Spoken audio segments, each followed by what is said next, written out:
नमस्कार साथियों, मैं परमवीर यादव और आज मैं आया हूं अपना पहला पॉडकास्ट लेने विश्राम रिजॉर्ट। तो आइए चलते हैं विश्राम रिजॉर्ट के अंदर और मिलवाते हैं आपको विश्राम रिजॉर्ट के ओनर से। तो ये है विश्राम रिजॉर्ट के owner mister Arvind Jain. Hi sir, आप कैसे हैं? मैं अच्छा हूँ। तो सर मैं आपसे कुछ क्वेश्चंस पूछना चाहता हूँ, क्या मैं पूछ सकता हूँ? बिल्कुल। तो सर आप कहाँ के रहने वाले हैं? मैं देहरादून में ही रहता हूँ। अच्छा, आप सर देहरादून के रहने वाले हैं। तो मेरे को ये पूछना था आपसे कि आपने ये बिज़नेस यहाँ पे स्टार्ट किया तो आपको इस बिज़नेस में फैमिली सपोर्ट क्या मिली? Basically, my father was in real estate and he used to make resorts and commercial building. Yes, sir. But when I took admission in UPS, I thought that why shouldn't I be managing this resort? So this is my trial period going on so far. तो sir आप मेरे को बता सकते हैं कि आपने आपकी फैमिली में कौन कौन मेंबर हैं और आप कितने मेंबर हैं? मेरी फैमिली में मेरे पेरेंट्स हैं और मेरा एक छोटा भाई है। अच्छा, तो सर आप जैसे देहरादून से हैं तो मेरे को आपसे ये पूछना था कि आप देहरादून के बारे में कोई पॉजिटिव कोई नेगेटिव पॉइंट्स या फिर अपना लाइफ एक्सपीरियंस देहरादून का कोई शेयर कर सकते हैं? देहरादून का बेसिकली मेरे को तो नहीं लगता कोई नेगेटिव पर्सपेक्टिव है, क्योंकि ऑब्वियसली मैं देहरादून में बॉर्न हुआ हूँ। तो और मैं कभी देहरादून से बाहर ऐसे पढ़ने भी नहीं गया। Like my schooling and college is still in Dehradun and I also choose to do my business in Dehradun because I feel कि जहाँ पर बॉर्न होते हैं वहाँ पर सारी चीज़ पता होती है, क्या है कैसे है, क्या कस्टमर बेस है, सारी चीज़ पता होती है। तो एक बिजनेस पर्सपेक्टिव से इनिशियल स्टेज पे स्टार्ट करने के लिए आई फील कि मतलब यहीं बॉर्न हुए तो यहीं स्टार्ट करके फिर आगे एक्सपेंड कर सकते हैं। ओके। तो सर मैं आपसे आपके बिज़नेस के बारे में कुछ बात करना चाहता हूँ। तो आपने ये रिजॉर्ट का बिज़नेस कब स्टार्ट किया? रिजॉर्ट का बिजनेस तो इस साल पे ये इनॉग्रेट हुआ था। Like it's been 10 months. Okay. तो सर आपका मतलब इस रिजॉर्ट को स्टार्ट करने का थॉट प्रोसेस क्या था? रिजॉर्ट को स्टार्ट करने का थॉट प्रोसेस ऐसा था कि basically as I already told my father was in real estate, so he made this resort and फिर मेरे को लगा कि अगर ये बना ही दिया तो एक बार ट्राई कर लेते हैं मैनेज करने का, क्योंकि ऑब्वियसली बिजनेस पढ़ रहा हूँ तो बिजनेस अप्लाई भी करना सीख जाऊँगा साथ ही साथ में, इसलिए। तो सर जैसा कि आपने बताया कि आप यहीं से कॉलेज कर रहे हैं और मेरे को मतलब बच्चों ने भी बताया हमारे मतलब मैं जैसे यूपीएस से हूँ तो हमको पता भी चला कि आप यूपीएससी में पढ़ते हो। हाँ। यूपीएस कैंपस से ही आप पढ़ते हो। तो आप मेरे को ये बता सकते हो कि आप अपना बिजनेस और स्टडी कैसे मैनेज कर रहे हो? बिजनेस स्टडीज़ कैसे मैनेज कर रहे हो, तो इसका आंसर तो मैं ऐसे करूँगा कि बिज़नेस के साथ साथ आई फील स्टडीज़ और इजी हो गई है मेरी, क्योंकि मैं बिज़नेस पढ़ रहा हूँ और बिज़नेस मतलब वहाँ थ्योरी पढ़ रहा हूँ और यहाँ प्रैक्टिकल अप्लाई कर रहा हूँ। सो मुझे तो लगता है कि this is helping me in my studies as well. तो सर आप कौन से कोर्स में हैं? मैं BBA MBA इंटीग्रेटेड कर रहा हूँ अभी। ओके। कौन सी ईयर में है? Second year. अच्छा, सेकेंड ईयर। तो सर आप मेरे को बता सकते हैं कि आपका मतलब मैंने रिजॉर्ट घूमा, मैं देखा आपका रिजॉर्ट, तो मेरे को देखने में बहुत अच्छा लगा और बहुत अच्छा बना रखा है आपने। तो आप इसकी कुछ स्पेशलिटीज़ और जो आप मतलब जो आप क्लाइंट्स आते हैं उनको फैसिलिटीज़ प्रोवाइड करते हो, तो आप बता सकते हैं उसके बारे में? Basically this resort have three categories of rooms. Like first is villa room, and a cottage with mini pool behind it. Yes sir, yes. And जो लोग आते हैं उनके लिए कॉमन पूल भी है और मल्टी कुजीन रेस्टोरेंट है यहाँ पर।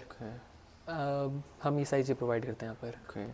तो सर आप मेरे को मतलब जैसे आपका ये आपने बिजनेस स्टार्ट कर रखा है तो आप मेरे को अपने फ्यूचर प्लान्स के बारे में बता सकते हो? या तो मतलब स्टडीज़ में कुछ करना है या फिर इसी को आगे बढ़ाना है?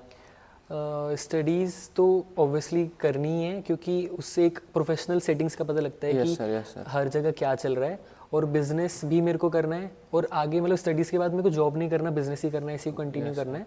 And touchwood if this goes well I will expand my resort in like different states also. तो सर आपने क्या क्या सोचा है कि आप मतलब इंडिया में कहाँ कहाँ रिजॉर्ट बनाओगे या फिर आउट ऑफ इंडिया भी कुछ करोगे बिजनेस को अपने लेके? हाँ, अगर मतलब कि अगर ये लाइक मेरे से चलता है, अच्छा चलता है, तो पहले तो इंडिया में इस्टेब्लिश करूँगा, फिर आउट ऑफ इंडिया भी करूँगा। तो सर आप मतलब जब से आपने रिजॉर्ट बनाया, आपने बताया कि 10 महीने हो गए, तो आपको इसमें कुछ चेंज लगा, कोई डिफ़िकल्टी आई या फिर मतलब स्टाफ वगैरह जैसे चेंज होता है तो उसमें आपको कुछ इशू हुआ? हाँ, बहुत सारी चीज़ चेंज हुई है, क्योंकि मेरे को एंड इवन मतलब मेरे फैमिली बैकग्राउंड में किसी को हॉस्पिटैलिटी के बारे में नहीं पता था। सो यहाँ कस्टमर से सीख के सारी चीज़ इंप्रूव हुई, उनके फीडबैक से हुई हैं कि ऐसे होना चाहिए, ऐसे नहीं होना चाहिए। स्टाफ बहुत बदला है। लाइक जो स्टाफ बदला है फिर रुका है फिर बदला है, तो ऐसे बेस्ट स्टाफ है हमारे हमारे पास जो अभी रुका हुआ है। एंड हाँ, बहुत सारी चीज़ अभी भी पता लगती रहती हैं, कस्टमर फीडबैक देते मतलब रहते हैं। रोज कुछ ना कुछ हाँ, सीखने रोज को कुछ ना मिलता कुछ है। सीखते रहते हैं। तो आप मतलब आपका रिजॉर्ट को 10 महीने हो गए, तो आप मेरे को बता सकते हो कि इसमें मतलब आपको क्या फीडबैक मिला और मतलब क्या लोगों के रिव्यूज थे? रिव्यूज़ बेसिकली वैसे तो बहुत थे, बट एक मेन था इलेक्ट्रिसिटी का, क्योंकि लाइक इस एरिया में इलेक्ट्रिसिटी ज़्यादा नहीं है। देन सबकी वो आती थी कि लाइक यहाँ पर इलेक्ट्रिसिटी नहीं आ रही and all that things, so we like bought generator and stuff. फिर पूल की क्वेरी आई कि यहाँ पर पूल भी होना चाहिए, देन वी मेड पूल। तो जो भी फीडबैक देते रह रहे हैं और वो फीसेबल लग रहा है तो उसको हम अप्लाई करते रह रहे हैं।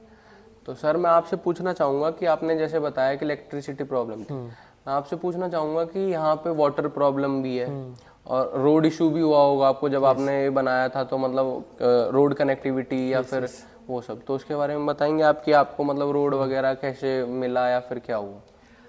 उसमें मतलब पानी की तो जैसे यहाँ पर this area doesn't have ground water, yes sir. So उसकी दिक्कत तो आती है। अभी वो सारा वाटर टैंक से आता है, तो पानी की दिक्कत रहती है। इलेक्ट्रिसिटी की फिलहाल अभी सॉल्व हो गई है जनरेटर की वजह से, बट हाँ क्योंकि ये लाइक विलेज एरिया है तो हाँ थोड़ी बहुत दिक्कतें आती रहती हैं।